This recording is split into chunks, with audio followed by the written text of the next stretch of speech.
Je voudrais souhaiter la bienvenue à vous tous au nom du ministère fédéral de l'Intérieur, de la Construction et de la Communauté d'Allemagne. Je suis très heureux d'organiser cette partie de la réunion aujourd'hui. Notre ministère est responsable de la planification au niveau fédéral, ce qui inclut la planification de l'espace marin au sein de notre zone économique exclusive.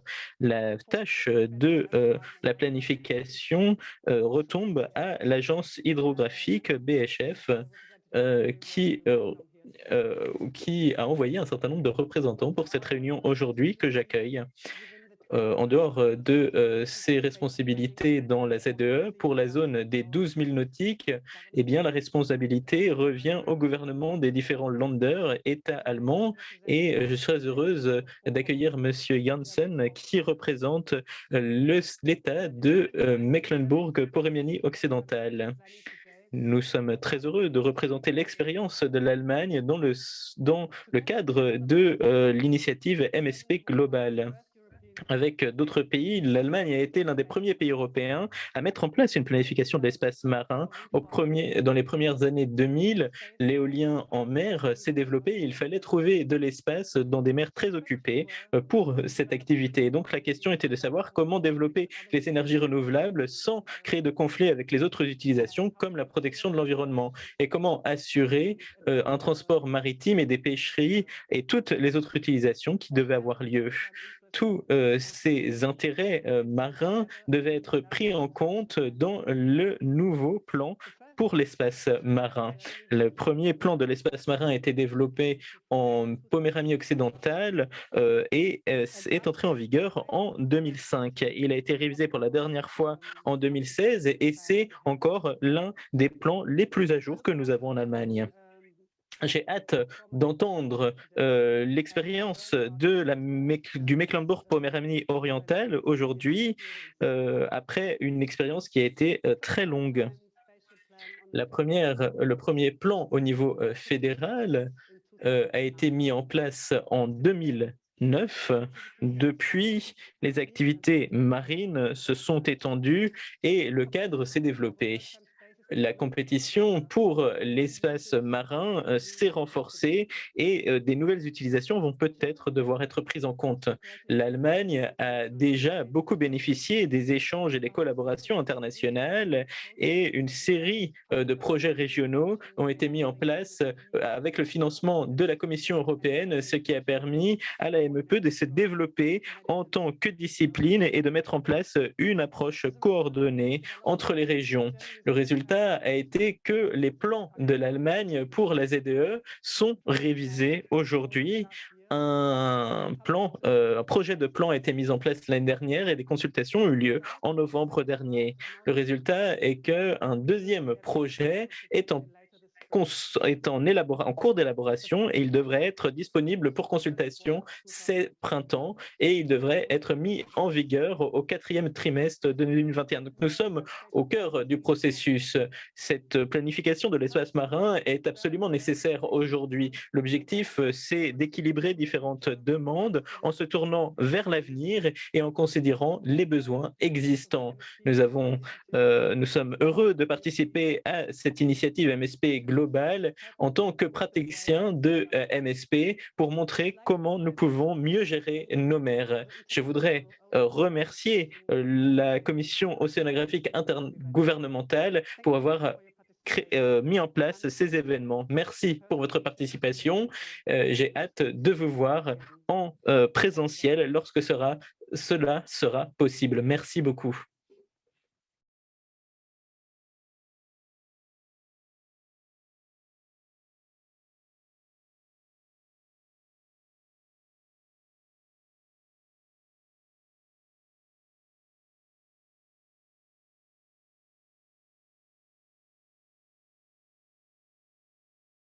Merci encore à l'UNESCO et à l'initiative MSP Global de nous avoir invités à présenter notre travail en Allemagne.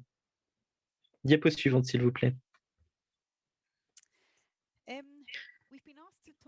On nous a demandé de parler d'un certain nombre de points que vous voyez ici à l'écran.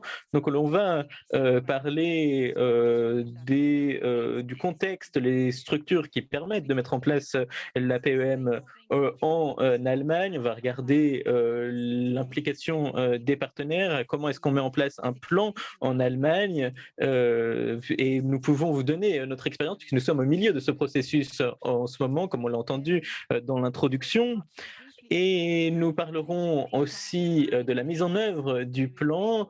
Et ensuite, un point très important, en Allemagne, nous parlerons de la planification dans un contexte transfrontalier, ce qui est le cas pour la mer Baltique et la mer du Nord pour nous. Et ensuite, on parlera de l'évaluation et de l'adaptation du plan. C'est la dernière section. Et ensuite, je donnerai la parole à Holger, puisque Holger représente le Mecklembourg-Poméranie occidentale. C'est un pays qui a beaucoup d'expérience dans le domaine de la PEM, et il y a une expérience ici qui s'applique à ce dernier point. Alors, la PEM, c'est vraiment une histoire de succès depuis les années 2000 à peu près.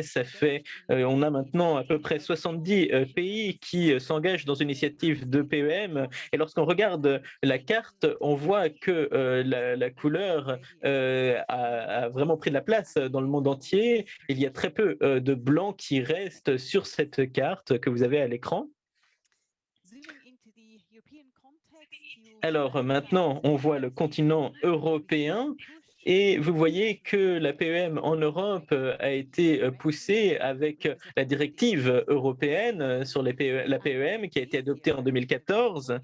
Et cette année, c'est une année très importante pour la PEM en Europe parce que nous avons une date limite. D'ici 2021, tous les pays ayant une zone côtière doivent avoir une planification de l'espace marin en place. C'est pourquoi beaucoup de pays européens avancent et essayent de finaliser leur plan pour répondre à cette date limite. Et vous voyez ici que l'Europe est à peu près au centre, l'Allemagne plutôt est à peu près au centre de l'Europe, et donc en voyant un certain nombre de mers régionales qui sont importantes en Europe ici, vous le voyez. Alors maintenant, si l'on zoome encore plus, nous voyons l'Allemagne avec la mer du Nord et la mer Baltique, et vous voyez les différentes tailles de cette zone. Vous voyez l'espace marin de l'Allemagne. Et vous voyez que pour la mer du Nord, on a la ZEE qui est une grande partie de l'espace marin en ce qui concerne la PEM. Et vous voyez aussi qu'il y a des responsabilités qui reviennent à différentes organisations et différentes tailles, différentes parties des eaux allemandes dépendent d'autorités différentes. Alors, voilà, maintenant nous avons les responsabilités qui sont listées à l'écran. Vous voyez que pour la ZEE, eh bien, la responsabilité revient à moi, à l'Agence maritime et hydrographique fédérale, qui est sous la tutelle du ministère fédéral allemand de l'intérieur, du bâtiment et de la communauté, donc BSH et BMI. Vous voyez cette ZEE de la mer du Nord, on voit cette grande partie avec cette partie un petit peu étrange au nord-ouest qu'on appelle le Doxik. Et puis ensuite, il y a une petite partie dans la mer Baltique au-dessus du Mecklembourg-Poméranie occidentale. Ensuite, on voit les eaux territoriales. On a la basse Saxe plus à l'ouest. Et ensuite, il y a le Schleswig-Holstein avec la mer du Nord et la mer Baltique. Et ensuite, le Mecklembourg-Poméranie occidentale que vous voyez tout à l'est.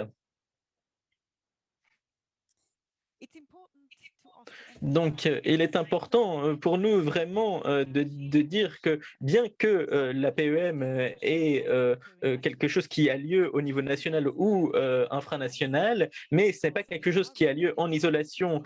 Et nous sommes en Allemagne dans le contexte de la mer Baltique et on voit le grand nombre de pays qui doivent se rassembler pour gouverner la mer Baltique. Et c'est la même chose pour la mer du Nord. Il y a des responsabilités et qui sont liées entre différents pays. Il faut qu'il y ait un alignement, une gestion et ça fait partie de la directive sur la PEM en Europe. Il faut qu'il y ait une coopération, une coordination et une cohérence. Ce sont des sujets qui sont importants pour nous en Allemagne.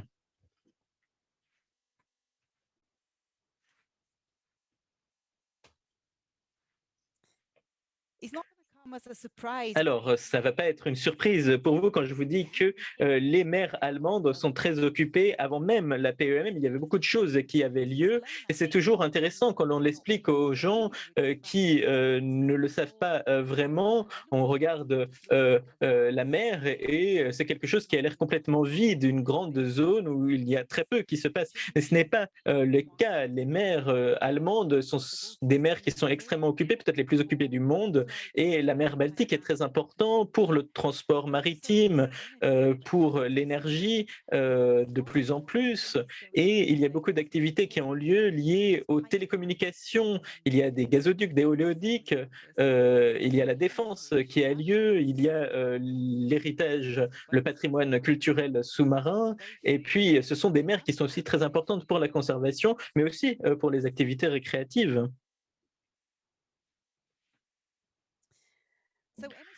Donc, la PEM en Allemagne a lieu vraiment au milieu d'un certain nombre de réglementations qui ont lieu, des accords internationaux, mais aussi au niveau national, il y a beaucoup de législations existantes, de réglementations par secteur, et je pense que c'est le cas aussi dans beaucoup de vos pays. Les choses sont assez similaires. Nous avons des réglementations, par exemple, pour l'énergie éolienne, pour l'utilisation scientifique de la mer, pour le transport maritime, pour l'extraction de matières premières, également pour les activités de loisirs et encore pour la défense collective et nationale. Il y a aussi les questions de conservation et d'amélioration de l'environnement marin, où il y a beaucoup de couches de conventions et d'accords. Et donc, il y a beaucoup de choses qui doivent être prises en compte et la PEM essaie en fait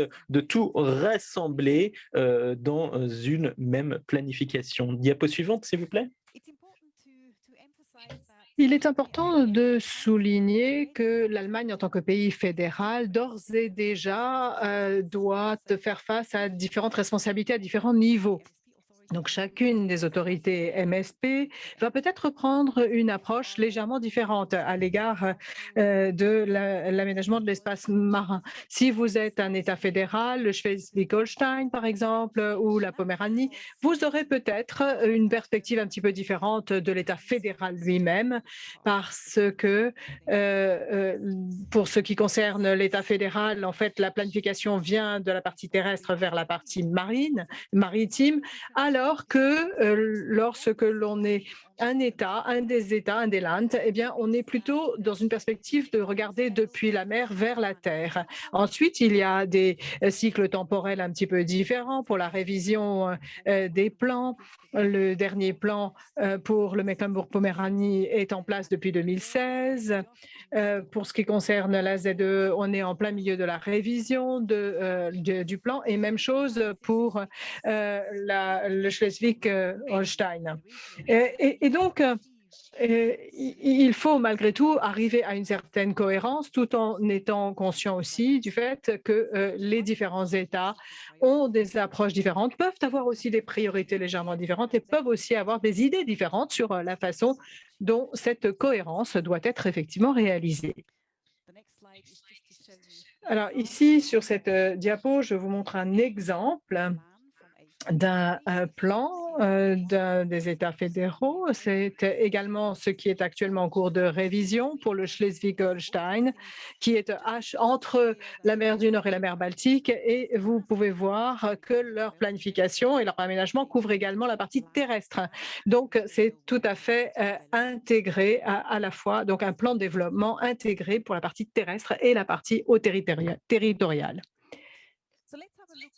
Alors, regardons maintenant les outils que nous utilisons, les choses qui permettent la planification en Allemagne. C'est d'abord la loi sur l'aménagement de l'espace fédéral et ceci définit les tâches principales de l'aménagement du territoire pour l'ensemble des différents États et cela mentionne parmi les tâches le développement spatial durable qui doit viser à réconcilier les demandes sociales et économiques faites dans cet espace et les fonctions écologiques. Donc, c'est déjà une approche assez holistique à ce stade. Ensuite, il est dit que parmi les tâches importantes, il s'agit de coordonner les activités pour éviter le plus possible les conflits et en tout cas résoudre ou atténuer tous les conflits qui peuvent survenir entre différentes activités et usages et entre les utilisations et usages de base et l'environnement. Dans le contexte allemand, il est également important de dire que ces plans spatiaux sont contraignants et que ce n'est pas simplement quelque chose qui prend la forme d'une carte, même si on voit un certain nombre de cartes, mais il s'agit aussi d'un texte, d'une partie descriptive qui est un certain nombre de cartes en illustration. Et le plan, bien évidemment, c'est plus que du zonage, c'est quelque chose de beaucoup plus complet qui inclut toute une série de différents types de documents.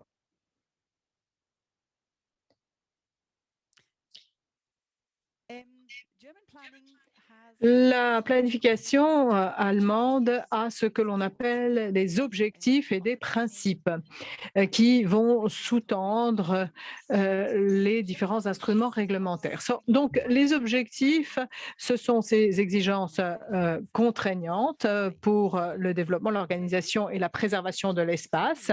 Ce sont des objectifs qui ont été formulés au niveau du plan et c'est un terme en allemand qui ne peut pas vraiment se traduire correctement, mais en tout cas, ça signifie que les différents intérêts ont déjà été pesés les uns par rapport aux autres. Et donc, cela signifie qu'un certain nombre de décisions en matière de priorité ont déjà été prises. Et cela se traduit en domaine de priorité, où il y a un certain nombre d'usages auxquels on accorde la priorité et un certain nombre de fonctions qui sont incompatibles avec cette priorité et qui sont à ce moment-là exclus ou bien en tout cas très fortement restreints. Ensuite, l'étape suivante, ce sont les principes de l'aménagement de l'espace. Alors là, ce n'est pas aussi strict, il y a une petite marge de manœuvre, ce n'est pas aussi strict que les objectifs. Les principes sont en fait une sorte d'orientation, de ligne directrice du développement de l'organisation et de la préservation de l'espace. C'est quelque chose qui doit être pris en compte dans la prise de décision avec la mise en place de zones de réserve où l'on donne aux usages et aux fonctions un poids particulier lorsque les compare aux autres fonctions et usages qui leur font concurrence.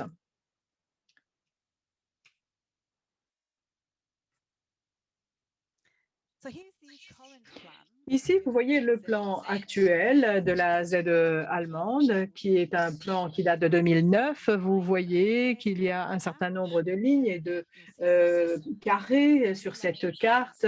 Vous voyez les lignes en bleu pour le transport maritime. Vous voyez également tout ce qui concerne l'éolien offshore. Donc, ceci illustre l'ensemble des activités qui sont réglementées par le plan actuel. Mais 2009, c'était il y a déjà longtemps et il y a eu un certain nombre de changements, aussi bien pour ce qui concerne la façon dont la mer est utilisée, mais aussi pour ce qui concerne les politiques en matière d'environnement. De nouvelles politiques sont mises en œuvre, des orientations et des lignes directrices internationales ont été mises en œuvre et l'on a également tiré beaucoup d'enseignements de projets internationaux, de projets d'autres pays liés à cette planification de l'espace marin. Et donc, ça fait maintenant à peu près 2 ans que l'on est en révision de ce MSP de 2009. Donc, on est vraiment au beau milieu de ce processus. Là, on a le processus de planification. À gauche, vous pouvez voir les différentes étapes à proprement parler et la façon dont les choses évoluent à partir d'une évaluation pré-planification jusqu'à la fin, qui se traduira par une ordonnance. Et en parallèle, il y a également différentes étapes de participation et aussi, ce qui est important, une évaluation de l'environnement stratégique qui est aussi parallèle avec les différentes étapes. D'abord, un bilan de la situation, ensuite les différentes options de planification, et ensuite on a 2 projets avant d'arriver au plan final. Et vous voyez les différentes étapes qui sont illustrées en parallèle sur ces différentes colonnes. Ici, vous voyez les choses de façon un petit peu plus détaillée. D'ailleurs, il manque une flèche rouge qui devrait indiquer quand les parties prenantes sont consultées. En fait, ça démarre déjà à la toute première étape, dès le démarrage du processus de planification. Et lorsque l'on réfléchit à la façon dont l'ancien plan a fait les choses, a été couronné de succès ou pas, est arrivé à ses objectifs, jusqu'au moment où l'on arrive à un stade où il y a des réunions d'experts et des ateliers spécifiques aux différents secteurs. Ensuite, on regarde les différentes options de planification.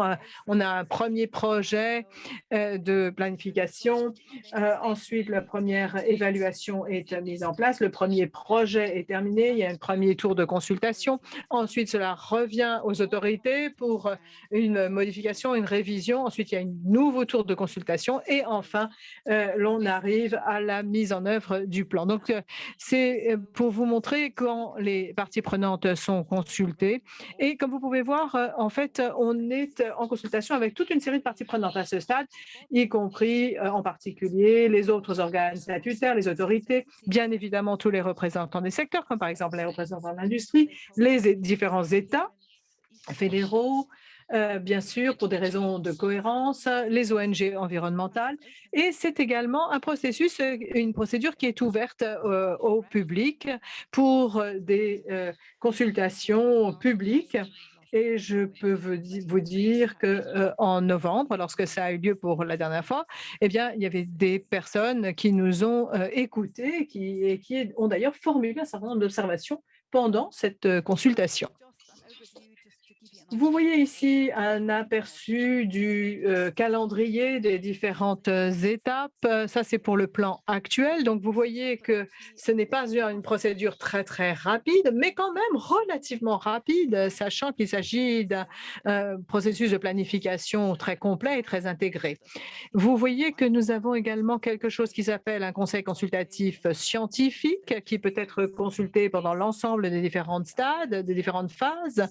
Et l'idée était, et on verra si on va y arriver, l'idée était que le plan définitif devrait être prêt pour cet été et nous espérons vivement qu'effectivement, il pourra être mis en œuvre à partir de septembre-octobre, disons, 2021. Donc, comment est-ce que cette première étape d'examen des options initiales se traduit en un produit fini? Eh bien, dans une première étape, l'on commence par regarder quelles sont les différentes exigences maximum de chacun des secteurs. Qu'est-ce que l'on veut idéalement au maximum? Et ensuite, l'on décrit cela sur les cartes individuellement. Ensuite, ce que l'on va faire, ça va être de superposer ces différentes cartes et de voir s'il y a des conflits d'usage. Est-ce qu'il y a des choses qui sont d'ores et déjà évidentes à ce stade et qui vont se traduire par des problèmes qu'il faudra résoudre? Est-ce qu'il y a des points noirs, en particulier lorsqu'il y a beaucoup d'intérêts en jeu, beaucoup de secteurs qui veulent avoir accès à telle ou telle zone spécifiquement? Ensuite, à partir de là, dans ce processus de planification, l'on définit 3 options possibles de planification, chacune où les différents intérêts sont pondérés. Donc, on dit par exemple, si l'on donne la priorité au transport maritime, à quoi cela ressemblerait-il? Les autres intérêts viendraient en deuxième ou troisième position. Maintenant, que se passerait-il si l'on accorde au secteur de l'énergie la priorité? Si l'on maximise l'espace marin pour l'énergie, pour le développement des éoliennes, par exemple. Et troisième possibilité, qu'est-ce qu'il en est si l'on donne la priorité à la préservation de la nature en donnant aux autres secteurs une deuxième place, finalement, une place de second ordre. Donc ensuite, on discute de tout cela et les choses se traduisent par un certain nombre de discussions techniques. C'est là que l'on commence les ateliers sectoriels et les réunions d'experts dont on a parlé tout à l'heure pour voir ce que les différents groupes, les différents experts, les différents secteurs pensent. Et à partir des commentaires, à partir des résultats de ces discussions, il y a un premier projet qui va être produit. Alors évidemment, ce n'est pas très surprenant, c'est toujours une sorte de compromis entre ces différentes options. Et donc, bien évidemment, puisque la planification vise à être quelque chose qui fait l'intégration de tout, eh bien évidemment, l'on va intégrer les différents intérêts, transport maritime, conservation de la nature, énergie, etc., dans ce premier projet. Ensuite, voilà à quoi cela ressemble. Ça, c'était le projet qui a été soumis à consultation publique en novembre 2020.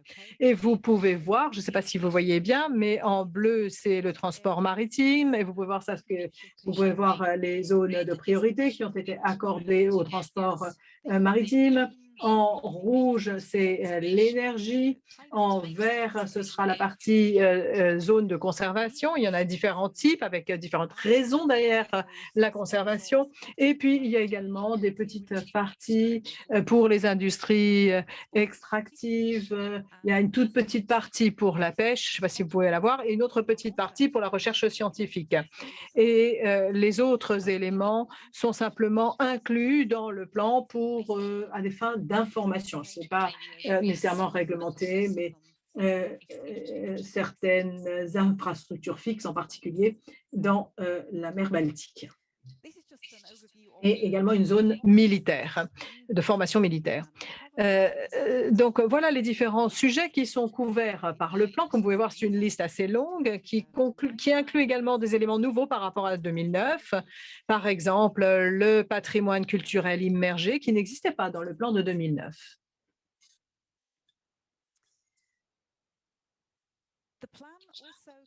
Le plan contient également ce que nous appelons des exigences et des demandes générales, c'est-à-dire des exigences qui s'appliquent à tous les usages économiques, qu'ils soient dans une zone prioritaire ou dans un domaine prioritaire ou pas. Il s'agit d'objectifs et de principes qui s'appliquent dans l'ensemble de la zone de planification à tous les secteurs pour tout ce qui pourrait utiliser cet espace. Et comme vous pouvez voir, ce sont des principes relativement généraux qui nous disent par exemple que les usages économiques doivent être durables et doivent être aussi conservateurs de l'espace que possible. Ensuite, il y a un principe qui parle des installations fixes, en particulier les parcs d'éoliennes offshore. L'objectif étant qu'une fois qu'ils ont été arrivés à leur fin de vie, ils sont démantelés. Autre principe qui dit que les usages économiques ne doivent pas interférer les uns avec les autres, ou en tout cas le moins possible. Ensuite, il y a un autre principe très important qui est que les menaces à l'environnement marin et tout impact négatif sur le fonctionnement des écosystèmes doivent être évités et et les meilleures pratiques environnementales doivent être prises en compte. Donc, ça, c'est évidemment développé plus avant dans le texte, mais ça vous donne une idée. Et puis, enfin, dernier principe, s'assurer que l'impact sur l'environnement marin est le plus réduit possible, avec également une évaluation de cet impact à un moment ou à un autre. Outre ces principes généraux, comment est-ce que l'on arrive à des désignations d'usage? Je veux prendre l'exemple du transport maritime pour vous montrer comment cela fonctionne.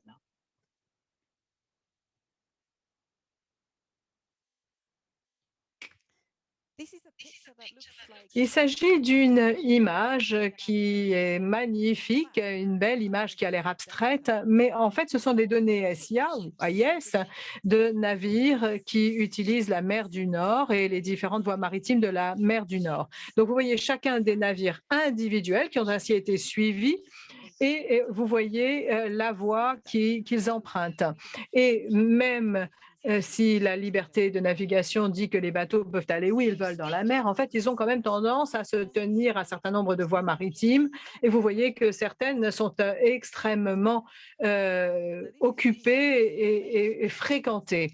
Donc voilà le genre d'informations que l'on va ensuite utiliser dans la diapo suivante, dans le projet de plan. Donc, il va utiliser ces données pour faire ensuite une proposition de voie de transport maritime pour une désignation spécifique. Donc, ça, c'est pour la mer Baltique. Mais vous voyez donc en fait l'intensité du trafic maritime le long des côtes et avec les pays voisins, le Danemark, la Suède et puis le reste de la Baltique. Donc, voilà le genre de données qui est tout à fait crucial pour qu'elles soient prises en compte dans la planification et pour se traduire ensuite en ce dessin qui met l'accent sur la désignation des zones spécifiques en matière de transport maritime sur la base des informations que nous avons dans le cadre de ces données AIS. Donc, en bleu, vous voyez, ce sont les zones prioritaires pour le transport maritime. Ça signifie que ce sont des zones qui sont laissées libres de tout autre usage ou activité en concurrence potentielle pour que les activités de transport maritime puissent avoir lieu sans interruption. Donc, voilà ce qui se passe. Ah, pardon. Et l'objectif, les objectifs et les principes pour terminer sur ce point-là, dans les domaines, les zones de priorité pour le transport maritime, vous pouvez voir que là, ce qui se passe pour les autres activités qui arrivent en deuxième place. Donc, la priorité est donnée au transport maritime en raison de l'UNCLOS, donc de la Convention des Nations Unies sur le droit de la mer. Et vous voyez ensuite qu'il y a une zone prioritaire de transport maritime temporaire jusqu'à 2035, après quoi elle va se réduire un petit peu, ça deviendra une zone de réserve et on verra en fait comment les choses évolueront en matière de transport maritime dans cette zone.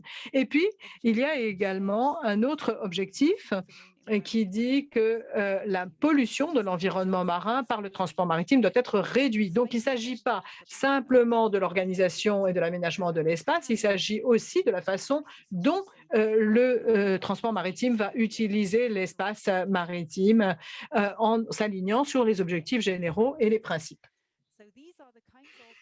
Donc, voilà les descriptions que l'on peut avoir.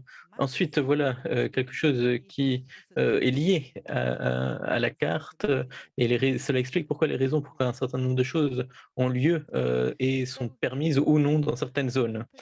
Donc voilà, ça a lieu aussi pour les autres utilisations. On utilise d'autres données probantes pour la planification. Ici, vous voyez un certain nombre de licences pour l'extraction de sable, de gravier, de pétrole et de gaz. On utilise ces informations qui viennent d'autorités et d'instituts de recherche également. Tout ça est rassemblé. Là, on a le plan pour l'éolien en mer. On voit le plan pour le développement qui date de 2020, le plan sectoriel. Et donc, ce sont toutes les informations de contexte qui sont ensuite rassemblées, qui sont ensuite étudiées, analysées ensemble pour créer le projet de plan complet. Donc, voilà un autre exemple, c'est l'exemple de l'éolien en mer. Je vous ai donné un petit peu une idée de la taille de ces zones en raison du soutien fort politique pour les énergies renouvelables. Il y a des objectifs à atteindre et du coup, nous avons des zones assez larges pour générer une grande quantité d'énergie. Vous voyez un grand nombre de gigawatts qui devraient être produits. Donc, ce sont les zones rouges qui sont dans le projet de plan. Ce sont les zones pour l'éolien en en mer. Donc vous voyez maintenant la mer Baltique.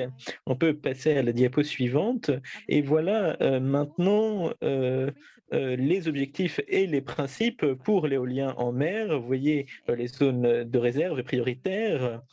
Il y a un certain nombre de considérations qui doivent prendre en compte les câbles prévus. Il faut prendre en compte les distances de sécurité. Dans les zones prioritaires, il y a des règles d'accès pour les pêcheries qui doivent être prises en compte.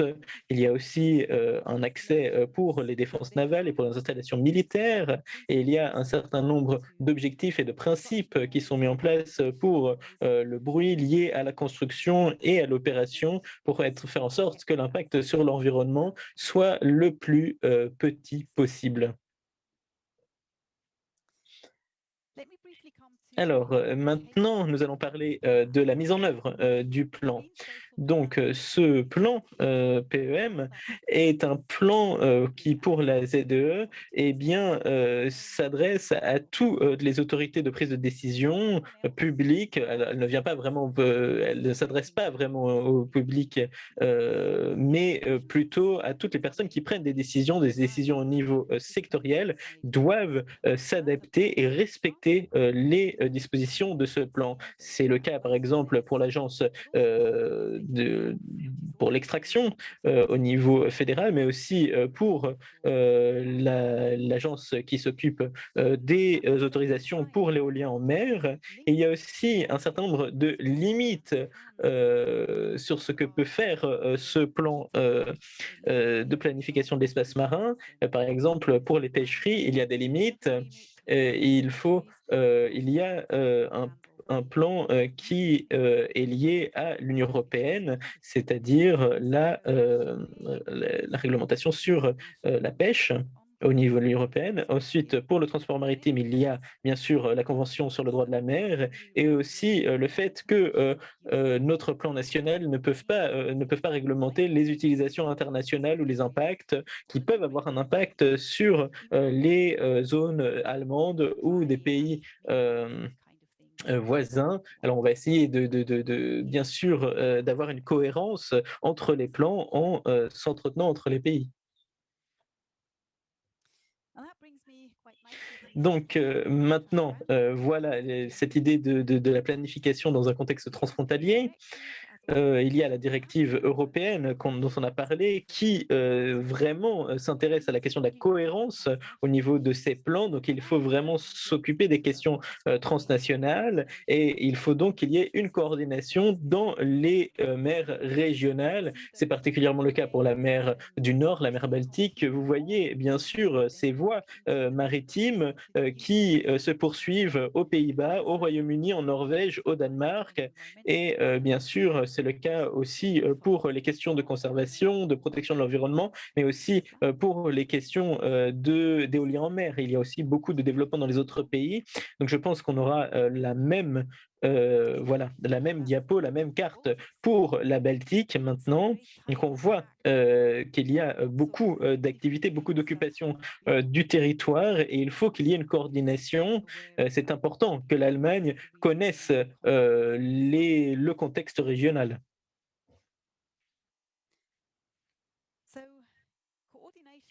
Donc, la coordination du plan avec les autres zones voisines, c'est quelque chose d'important.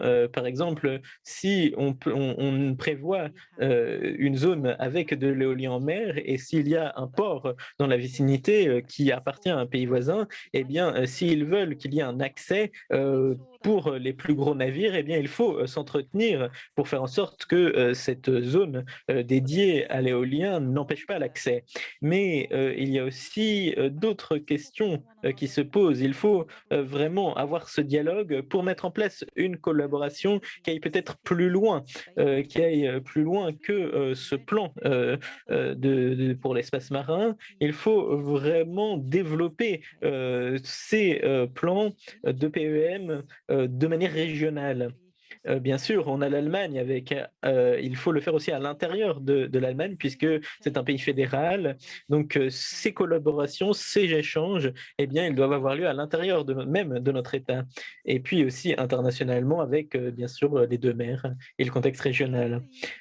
Et alors, pour le contexte international, nous avons eu vraiment un soutien de l'Union européenne avec un certain nombre de projets qui datent déjà, je pense qu'ils vont même plus loin que ce qu'on voit sur la diapo. Je pense que le premier projet était en 2005. Il y a eu un certain nombre de projets internationaux qui se sont enchaînés et nous avons eu la possibilité vraiment d'apprendre ensemble comment mettre en place cette planification de l'espace marin et de développer des approches partagées, une approche commune finalement pour développer aussi les thématiques d'importance dans les différents projets. Et vous voyez, pour que la Baltique, ça a commencé plus tôt, mais avec la mer du Nord, nous avons eu aussi un certain nombre de très bons projets au cours des dernières années. Alors, l'avantage de tous ces projets, et de l'approche internationale, eh bien, c'est que c'est beaucoup plus simple ainsi, de se pencher sur les activités internationales. Par exemple, pour le transport maritime, il y a aussi les infrastructures linéaires, les gazoducs, les oléoducs, les télécommunications. Il y a aussi, l'impact des activités, qui prennent de la place. Par exemple, si on met en place des zones pour, l'éolien en mer et quel sera l'impact pour les autres zones des pays voisins. Donc nous pouvons parler aussi des impacts cumulés du développement, quel sera l'impact que nous aurons lorsque l'on prend en compte toutes les pays. Qu'est-ce qui se passe aussi pour les espèces migratoires? Il y a les questions des mammifères, des oiseaux qui sont très mobiles et il faut donc pour cela une approche internationale. Et puis, il y a aussi ces questions de définition. Quels outils nous utilisons pour l'évaluation et comment est-ce qu'on se penche sur le changement climatique, par exemple? Euh, et la question du long terme également pour les mers régionales. Comment est-ce que l'on met tout cela en place?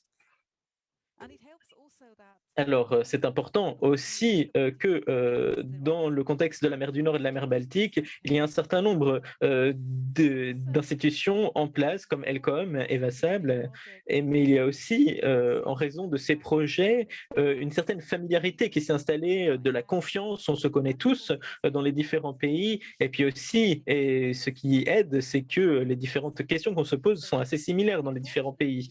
Donc, nous avons eu beaucoup de chance. Nous avons eu avoir une approche assez pragmatique et technique pour la coopération transfrontalière et nous avons pu mettre en place cette planification de l'espace marin, même si il y a des questions qui sont plus complexes, par exemple les questions de frontières qui ne sont pas claires entre l'Allemagne et certains pays frontaliers, mais il y a vraiment tous ces points qui ont permis de faire avancer le travail et je voulais vraiment les souligner. Alors, voilà ma dernière diapo, ensuite je vais donner la parole à Holger, c'est, l'évaluation. Alors, l'évaluation a eu lieu, pour le plan, pour la ZEE. Nous avons eu un rapport, d'état des lieux. Avant, la révision, il y avait un rapport, qui se penchait, sur la question de savoir si on avait rempli les objectifs du plan de 2009, si il avait eu une fonction, d'orientation comme c'était prévu et nous pensons que en ce qui concerne la ZEE, nous sommes aux premières étapes pour la mise en place de cette évaluation. Nous n'en sommes qu'au début. Il faut développer cela, nous allons le développer, même si nous avons déjà un certain nombre de données de surveillance et de suivi qui sont disponibles. Il y a des réseaux d'information spécialisés sur lesquels on peut s'appuyer, mais il faut encore continuer à développer les indicateurs qui pourraient être utilisés, les normes que l'on voudrait utiliser également, comment on peut vraiment évaluer cette planification de l'espace marin à l'avenir en se penchant sur les questions de cohérence pour voir comment on peut le faire en collaboration avec nos amis internationaux et nos différents partenaires. Donc, maintenant, je voudrais donner la parole à Holger, puisque Holger peut vous donner peut-être un peu plus d'informations sur ce que le Mecklenburg-Poméranie occidental a fait en ce qui concerne la planification d'espace marin. Holger, vous avez la parole.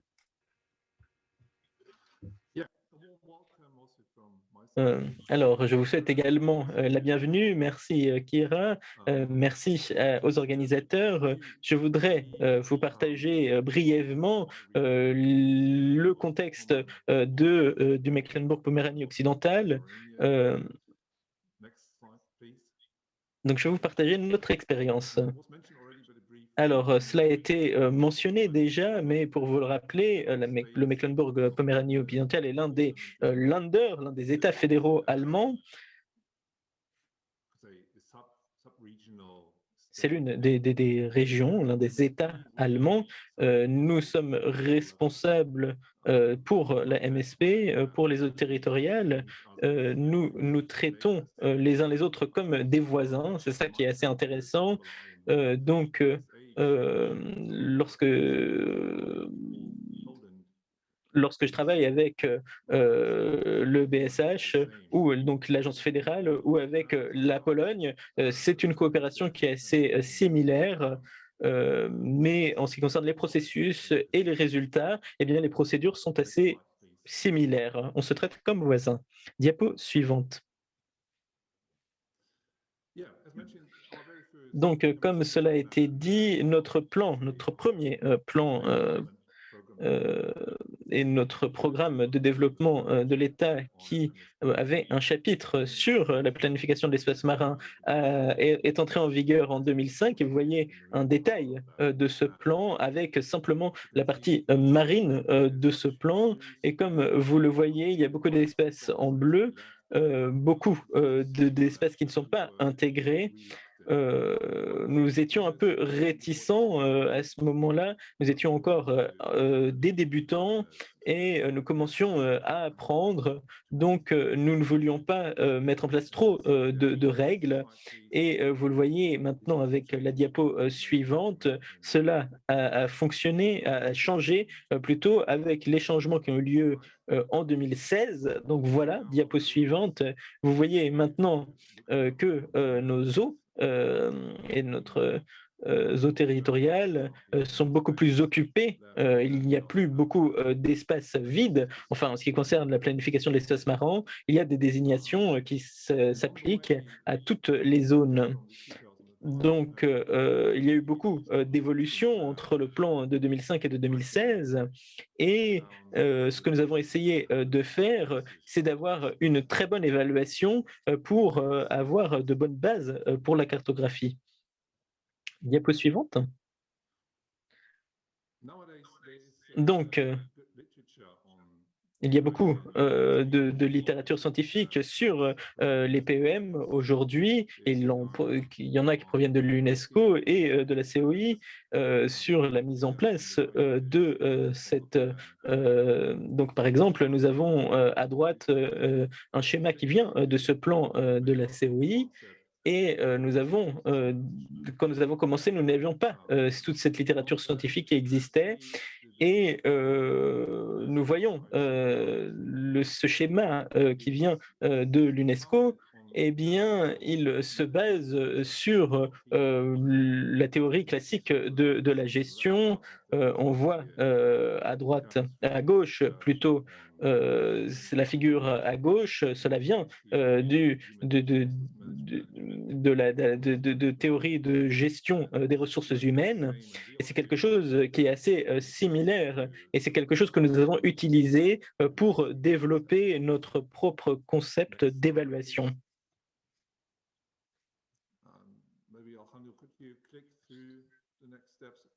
Alors, est-ce que vous pouvez faire avancer? Il y a 4 éléments qui vont s'afficher. Voilà. En se basant sur ce modèle, nous avons développé en 2006 à mettre en place de nouveaux concepts. Il y a eu beaucoup de travail et en fin de compte, nous avons eu un certain nombre de tableaux qui étaient remplis d'indicateurs pour essayer d'évaluer si nos performances étaient bonnes. Ce processus, c'est un processus qui a pris un certain nombre d'années pour l'évaluation. Nous avons commencé dès 2006 et au cours des années qui ont suivi, nous avons essayé de voir si on remplissait nos objectifs. Diapo suivante. Alors la question clé auquel nous avons essayé de répondre, eh bien, c'est les questions finalement qui sont à l'écran. Nous avons essayé de voir comment les différentes politiques avaient s'étaient développées.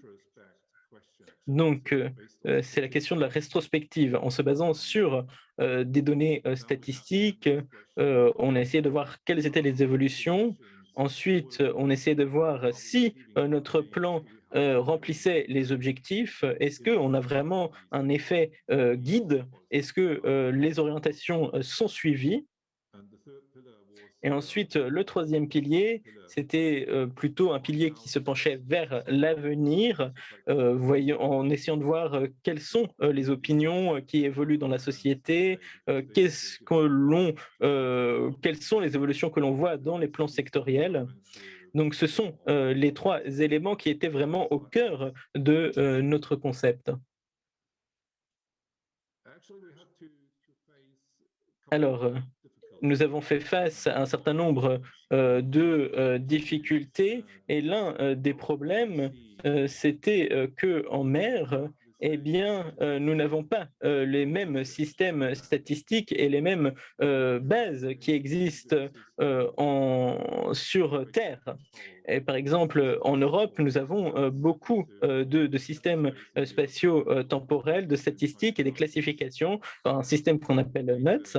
Et il y a un certain nombre de données sur les développements qui sont disponibles pour savoir, on peut savoir dans quelle municipalité il y a une croissance démographique pour chaque zone. Je peux savoir le nombre d'emplois, je peux savoir quelle est la situation au niveau du développement, mais ces données, elles n'existent pas de la même manière dans le milieu marin. Il y a un certain nombre de données qui existent, mais ces données ne sont pas disponibles, elles ne sont pas faites pour être utilisées pour la planification de l'espace marin.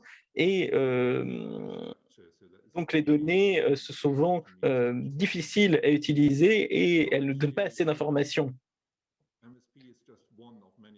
Il y a aussi le fait que l'APEM est l'un des modes de gouvernance qui existent et dans la plupart des cas, nous avons des compétences, mais nous n'avons pas toutes les compétences. Donc, il y a d'autres mécanismes qui guident le développement des mers et tous ces mécanismes ne sont pas des mécanismes de gouvernance. Il y a d'autres facteurs qu'à prendre en compte, mais aussi pour la gouvernance, il est difficile de savoir si il y a eu vraiment un succès des MSP ou d'une autre politique. Le troisième question, eh bien, c'est de savoir que l'impact de l'effet des activités en mer sont sur Terre. Donc, il faut utiliser des statistiques qui viennent de l'espace marin, mais aussi des statistiques terrestres. Et dans notre cas, par exemple, nous avons en partie pu le faire puisque nous sommes un État côtier et donc nous avons la juridiction pour ces statistiques sur notre territoire et sur le territoire marin jusqu'à 12 000 nautiques. Mais nous avons découvert que très souvent, eh bien, ces impacts des activités marines eh bien, ont un impact vraiment très à l'intérieur des terres. Donc des utilisations qui ont lieu dans une mer voisine peuvent avoir un effet sur la Bavière ou sur la Suisse et donc ça crée des difficultés dans le mode de mesure. Bien sûr, il y a aussi des interdépendances, des effets, donc il n'est pas toujours facile de les distinguer. Est-ce que ceci est l'effet du changement climatique ou est-ce que ceci est l'effet de la politique de pêche? Donc là, il faut être assez vigilant. C'est toujours un petit peu un problème d'arriver à distinguer les uns des autres. Et puis deux autres points. Parmi les tâches de la planification de l'espace marin, nous sommes obligés à mettre en place des développements à long terme, ce qui signifie que je ne suis pas nécessairement en mesure de voir si le MSP aura un impact dans les 5 ans à venir, parce que mon ambition au départ, c'est peut-être d'apporter plutôt un changement au cours de la décennie ou des 2 décennies à venir. Et quand bien même je suis en train d'essayer de trouver un emplacement pour un parc d'éoliennes offshore. Le processus d'octroi des licences peut prendre encore 5-10 ans avant que les choses soient en place. Donc, il y a la question du calendrier, évidemment. Il va falloir faire attention à la façon dont on mesure et quand on mesure.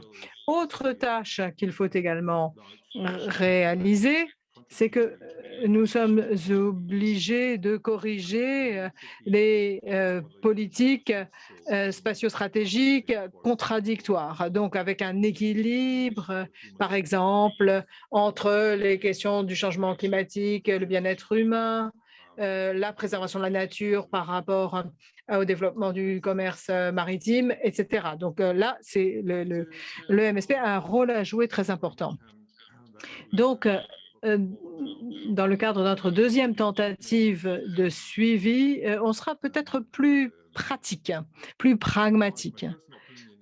Et mon avis personnel, c'est que l'on regardera surtout les effets des pilotages que l'on a pu mettre en place et l'on est toujours impliqué dans la mise en œuvre des procédures. Donc, on reçoit un retour au quotidien sur la question de savoir si nos stipulations effectivement fonctionnent sur le terrain. Donc, il faut aussi, bien sûr, se concentrer sur la façon dont le monde évolue, comment la société, les besoins de la société ont changé et ce qui se passe en matière de planification sectorielle, évidemment. Et donc, d'ores et déjà sur cette liste, vous voyez que je suis un petit peu réticent à revenir sur ces grands et longs tableaux que l'on vous a communiqués. Donc, si l'on regarde cette figure que je vous ai montrée tout à l'heure, ce diagramme, vous voyez qu'il y a un grand nombre de choses positives finalement dans ce guide. Premier élément, il faut recueillir toute l'expérience possible pendant la phase de mise en œuvre. Et pour moi, c'est certainement l'information la plus précieuse que je vais pouvoir retirer au quotidien. Ensuite, on a des retours permanents des parties prenantes. Nous sommes en contact quotidien, pas avec tout le monde, bien sûr, mais ça, c'est quand même très, très important pour voir comment la société évolue, comment nos partenaires principaux arrivent à travailler sur la base du plan. Et ça, c'est aussi très, très utile, évidemment, pour moi. Ensuite, ça, je l'ai mentionné précédemment, comment le monde est-il en train d'évoluer? Ça aussi, c'est quelque chose de très précieux que l'on peut retirer effectivement de ce guide. Moi, j'ai toujours été très favorable à la recherche appliquée et il y a une longue liste de projets financés par l'UE et je pense que ces projets sont également très utiles et peuvent alimenter également notre réflexion. Alors, ce dont nous ne sommes pas complètement convaincus, c'est de cette idée d'évaluer la performance, c'est-à-dire d'évaluer si le plan est une réussite ou un échec. J'ai mentionné les questions qui se posaient et mon sentiment personnel, c'est qu'on n'est pas vraiment en mesure de le mesurer aujourd'hui. Et par ailleurs, j'ai l'impression aussi que ce n'est pas très utile pour les étapes suivantes et pour l'approbation de la nouvelle version du plan. Je crois que les informations que nous recevons de ces autres éléments que j'ai décrits sont déjà très utiles et très largement suffisantes. Et très franchement, je ne pense pas qu'une évaluation de la performance soit véritablement possible simplement sur la base statistique et j'ai aussi le sentiment que de toute façon, ce n'est pas vraiment nécessaire.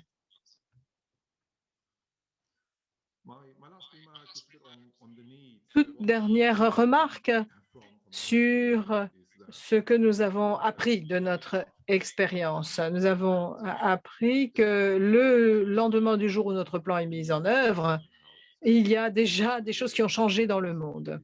Il y a toujours quelque chose de dynamique, qui est en mouvement. Et l'on voit que très rapidement après la publication et la mise en œuvre de notre plan, et il y a nous avons des observations que les avis des parties prenantes avaient changé. euh, et ça peut être d'ailleurs l'opinion de parties prenantes clés qui ont un rôle dans la mise en œuvre du plan. Et ils ont eu aussi l'année dernière des idées de nouveaux usages qui ne sont pas couverts par notre plan, comme par exemple un répertoire des zones immergées. Il y a aussi évidemment l'évolution des connaissances, des données qui font qu'il faut s'adapter d'une façon ou d'une autre et les intégrer dans votre plan. Aucune de ces évolutions prises individuellement n'est suffisante pour déclencher un amendement. En fait, les choses avancent et il y a aussi un certain nombre de flexibilité dans le plan pour pouvoir tenir compte de ces changements.